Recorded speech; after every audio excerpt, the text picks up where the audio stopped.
기후 변화가 몰고 올 기후 재앙은 눈앞에 닥친 현실이 됐습니다. 은평구는 탄소 중립을 목표로 자전거 이용 활성화 등 다양한 정책을 추진하고 있는데요.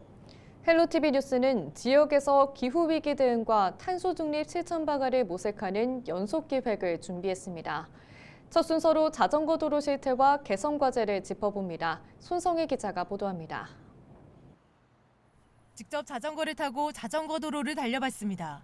연신내에서 구산역 방향으로 나 있는 자전거 전용 차로. 하지만 출발부터 쉽지 않습니다. 오토바이와 택시가 차로를 차지하고 있어 아슬아슬하게 비껴가야 합니다. 갑자기 끼어드는 차량에 멈춰서기를 반복하고 조금 달리나 싶다가도 불법 주정차된 트럭에 가로막힙니다. 불법 주차된 차를 피하려다 주행 중인 차량과 충돌할 뻔한 아찔한 상황까지 벌어집니다.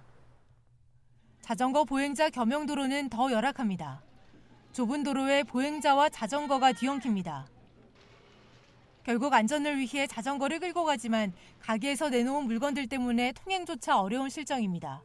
아니 이런 거 쌓여 있으면 적재물 같은 거 쌓여 있으면 불안한 건 사실이에요. 어쨌든 간에 서로 조심을 하고. 은평구의 자전거 도로는 총 길이가 49km에 이르지만 이 중 80%가 넘는 구간이 자전거 보행자 겸용도로입니다.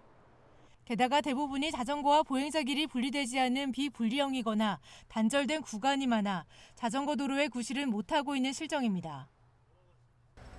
서울 전체 상황도 크게 다르지 않습니다. 서울시 자전거 도로 1,300여 개 노선 중 850개가 자전거 보행자 겸용도로입니다.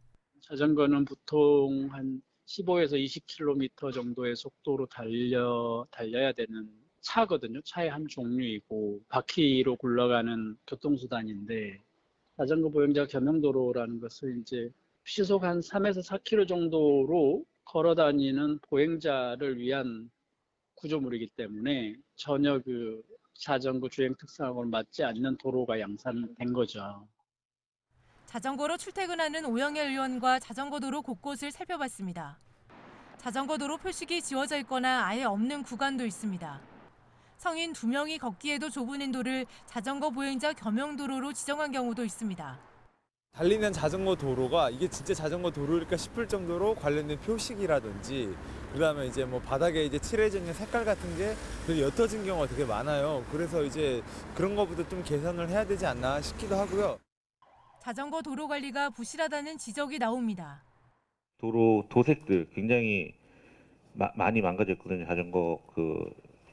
자전거 도로가 굉장히 부실한데 그런 부분들도 같이 올해는 좀 전체적으로 파악하셔서 좀 개선을 좀 해주셨으면 좋겠다는 말씀을 좀 드리는데. 문제는 이런 열악한 환경이 자전거 이용 활성화에도 영향을 주고 있다는 점입니다. 자전거 도로 외에 자전거 주차장이라든가 기타 자전거 관련한 안내판이라든가 다 부족한 상황이에요. 거의 자전거 도로는 2배가 늘었는데 자전거 분담률은 제자리예요. 자전거 도로가 연장이 늘었음에도 불구하고 자전거 이용 분담률 증가랑은 크게 관련이 없더라라는 것이거든요. 자전거 도로는 질적으로 매우 열악한 상태다. 은평구를 포함해 대부분의 지자체가 자전거 이용 활성화 대책을 시행하고 있지만 현장의 문제점은 여전히 해결되지 않고 있습니다. 탄소 중립을 위한 친환경 교통수단으로서의 자전거 이용을 늘리려면 보다 세밀한 정책 마련이 필요해 보입니다. 헬로티비 뉴스 손성혜입니다.